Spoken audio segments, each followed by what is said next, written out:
Welcome friends.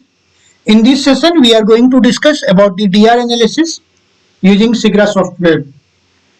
In the coming sessions we will discuss about the DR analysis using Webwin software also, and we will discuss about the basics of the SIGRA software and Webwin software for DR analysis.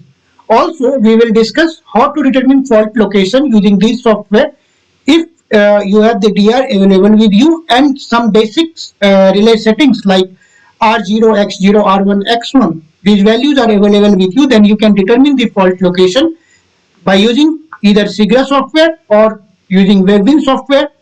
So we will discuss about all these things along with the basics, that is how these softwares are used, how we can install this software, how you can get these softwares. We will discuss about these things in our this session as well as in coming 2 or 3 sessions. So now, without wasting further time, let us start with our today's topic, which is the DR analysis. And in this session I am going to discuss about the DR analysis of one distance relay, and this is a sample DR which has been taken from one of the substation, and this is not an actual DR, this is the DR created only for testing purpose. So in this DR there are many discrepancies, and which is done inherently because for the testing purpose and because we want to learn how to do this DR analysis. Now this SIGRA software which I am using over here is version 4.61, and before that, what is this SIGRA? SIGRA, if you see over here, this has two words. One is C, that is SI, and this is acronym for Siemens, and GRA is the acronym for graphics. So SIGRA is basically Siemens graphics software, and this is an inbuilt software inside the Dixie software of Siemens, and this is also an open source software which you can download directly from Siemens website. I am using this software version 4.61, but you can use any version of this software, whichever is the latest. The basic analysis procedure will remain the same, whatever I am going to discuss in this particular session. Now, when you open any DR in this SIGRA software, you will have three different windows. These two smaller window, one on the top left hand side, another on the right hand side, and then one bigger window which comprises of many analog and digital signals as per your configuration in the relay.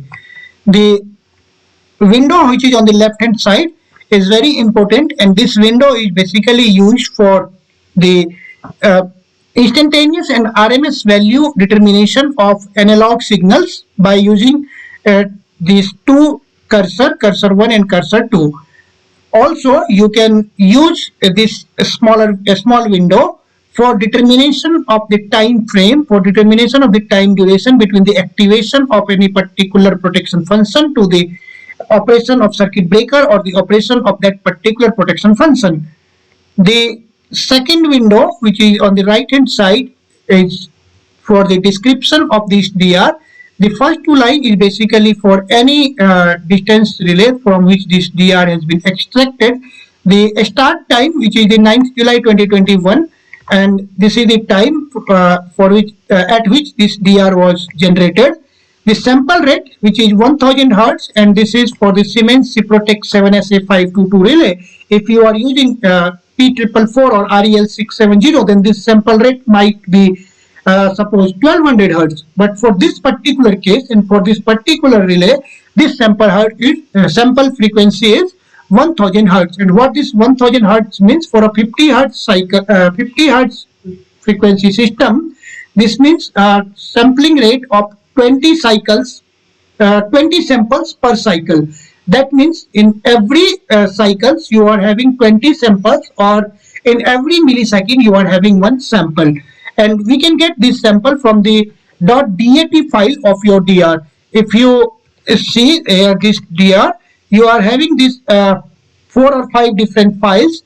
One is your CFG file, which is Comtrade format file, and this is the DR file, which is Comtrade file, which you can open using any open source DR analysis software like Webwin, WinWave, or SIGRA, or the Omicron software. This DAT file contains the data of this DR, which we are going to discuss over here, or for that matter any DR. All the data related to analog and digital channels are saved inside this DAT file. DG4 is your Dixie4 files, which is relevant only for Ciprotec 7SA522 relay or Ciprotec series relay. Then this RIO file, it is very important for Siemens relay. Generally, these files comes into picture when you determine the fault location using SIGRA software. If you remember, if you extract the DR from REL670 or P444, you cannot get these files, RIO or DG4 files. You will get only CFG and DAT files, and that is more than sufficient for DR analysis. And RIO file is only required if you want to do the fault location analysis using SIGRA. If you don't have RIO file, then also you can do the fault analysis, fault location determination, and how it can be done, that we will discuss when we see one DR of P444 or REL67 relay by using SIGRA software. So now there will be another file which you will get through REL or P444, that is .hdr, and this is called header file, which contains the header related information. Now, if you see this toolbar, there are many different options available over here, but we are not going to discuss each and everything in this session. We will discuss these toolbars as and when the requirement arises. For our purpose, the only important things over here are these four, and one of these is your primary and secondary value conversion. If you see presently, this DR is the analog channels are in secondary terms, so everything here is in the secondary format. If you convert it in the primary, just click here, and now you can see that everything is in the kilo ampere range, or for voltage also it will be in kilo voltage range, and that is in the primary. So just shift to secondary, and now everything will be in secondary, that is ampere and voltage. Now this too is for switching over from the instantaneous to RMS. Presently this DR is in the RMS format, instantaneous format, sorry. Just click on this and you will get the DR in the RMS format, but RMS format is not suitable for your DR analysis, so we will shift again to instantaneous. Now in this DR, the lower window, if you see the first row, this designates the trigger time, which is 9th of July 2021 at 6:21:49:448. This DR is triggered. Now, if you just come down, see here the R phase current magnitude, Y phase current magnitude, B phase current magnitude, and neutral current. If you see here, just before this instant or just before this fault point, the current magnitude of R phase, Y phase, and B phase are almost the same. And why you see here very low and this very high magnitude is only because of these scales.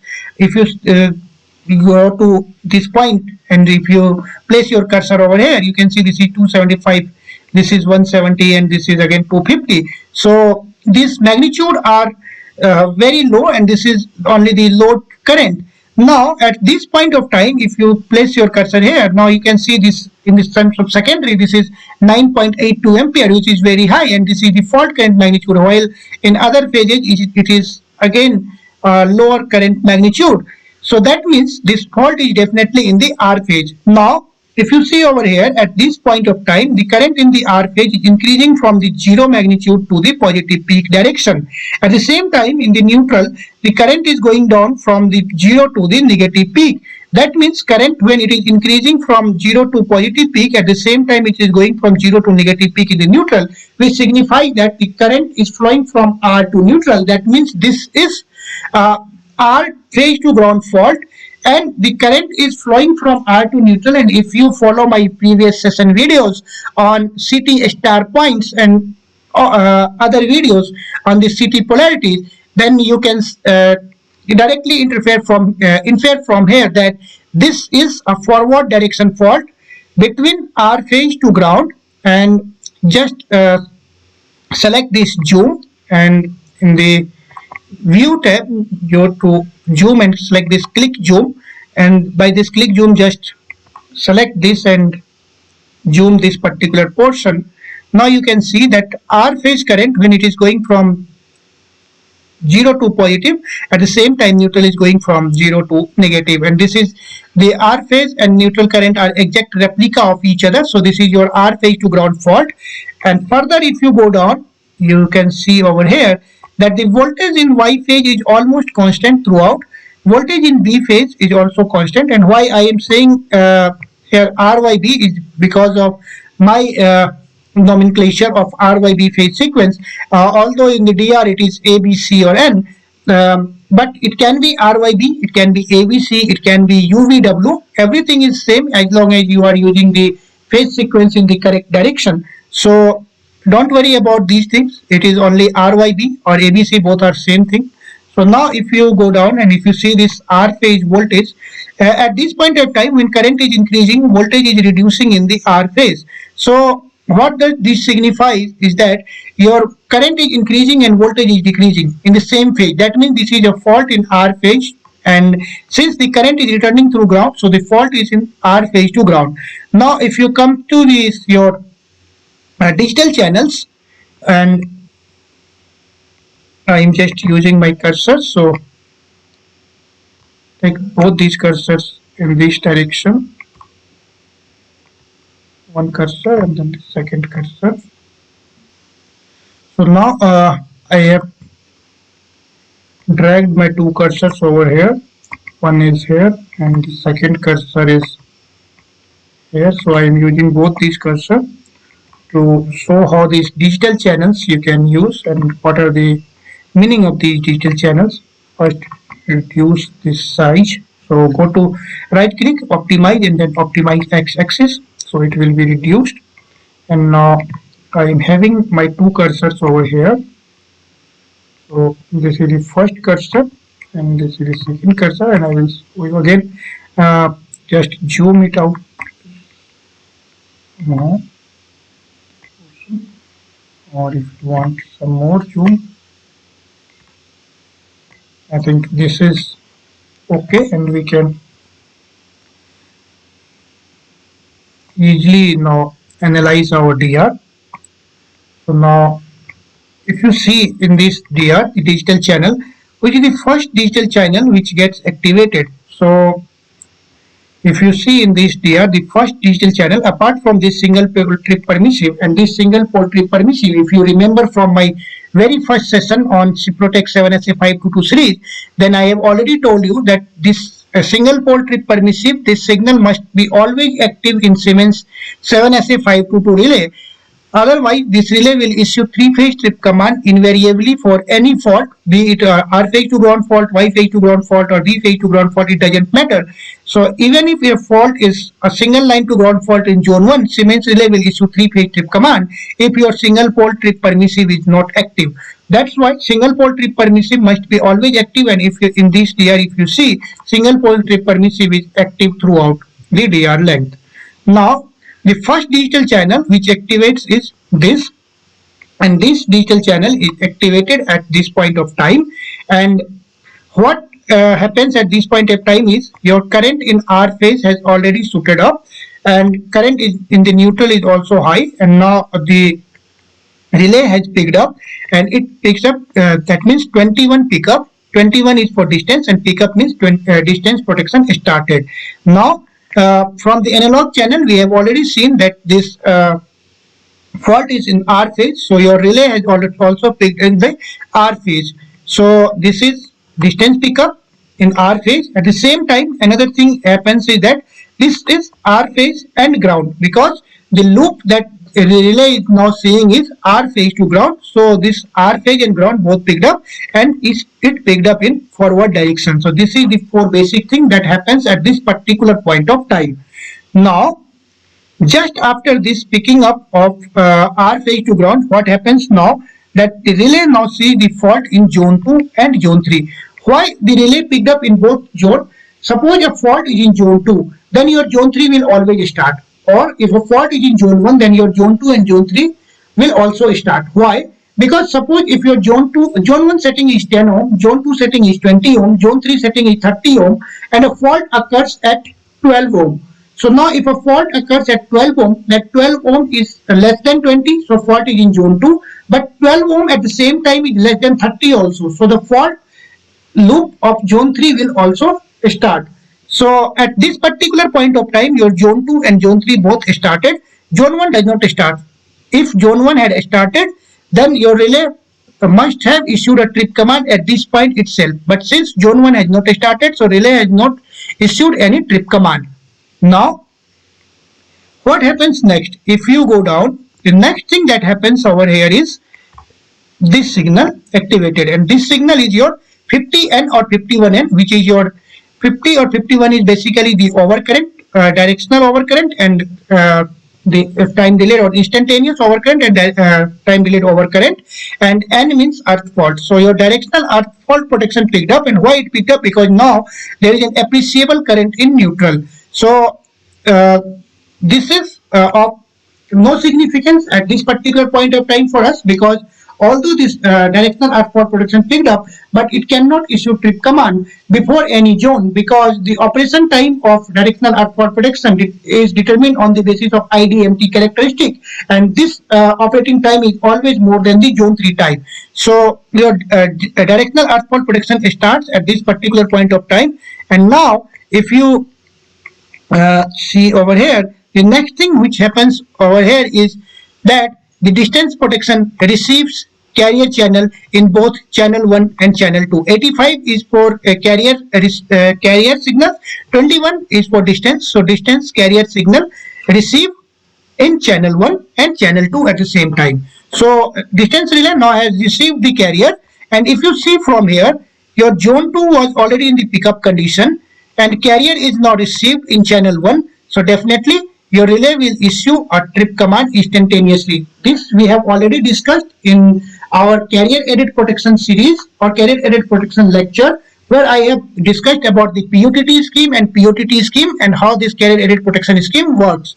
So now if you see, once the carrier is received, because zone 2 was already in pickup condition, relay immediately issues trip command and it doesn't wait for the zone 2 timer to elapse.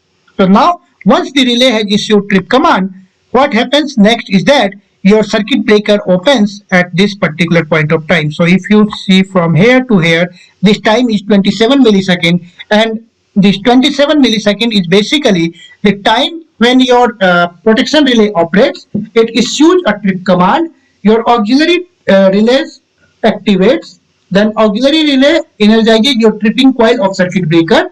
It actuates the operating mechanism of circuit breaker.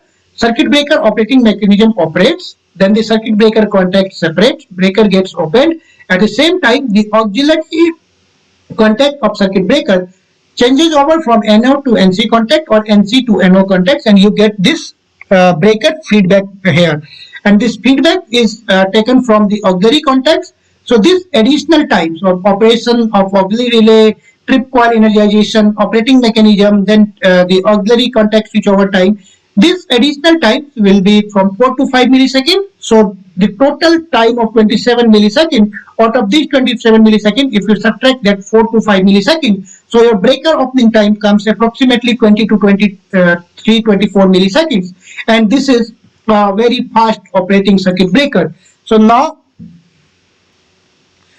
you have seen that once the relay has issued the trip command, circuit breaker opens at the point of instant of 27 millisecond.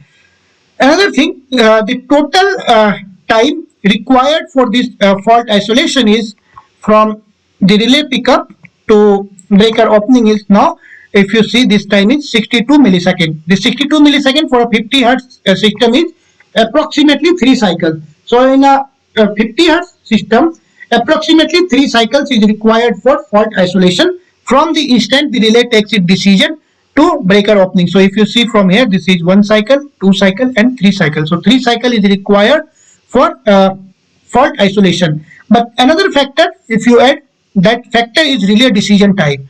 So now 62 milliseconds is required for fault isolation, but sometimes some additional time is also required for relay decision making. And that time, decision time, if you see, this is the time when your fault appears in the system. And if I set the second cursor at the instant when the relay picks up, So this is the instant when relay picks up, and now if you see, this difference is approximately 16 or 17 millisecond, which is less than one cycle. So less than one cycles, or 15 to 18 millisecond is required by the relay for taking its decision. And this 15 to 18 milliseconds is required in a modern numerical relay because of the various factors like sampling, quantization, normalizations, and it depends upon your processor. So if you increase the sampling rate, definitely the relay will take decision very fastly, but then your processor speed needs to be changed accordingly and your cost of hardware will increase.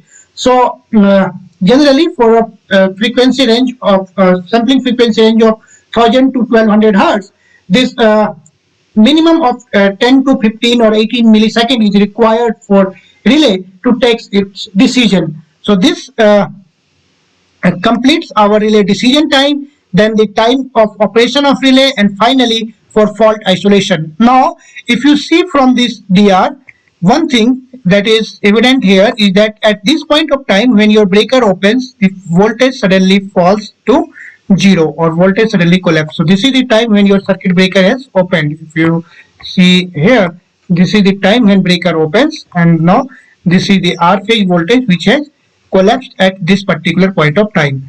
Now, if you just go here, I will use this cursor so first optimize this for, you see, and now if you see here, this is the time at which the voltage again builds up.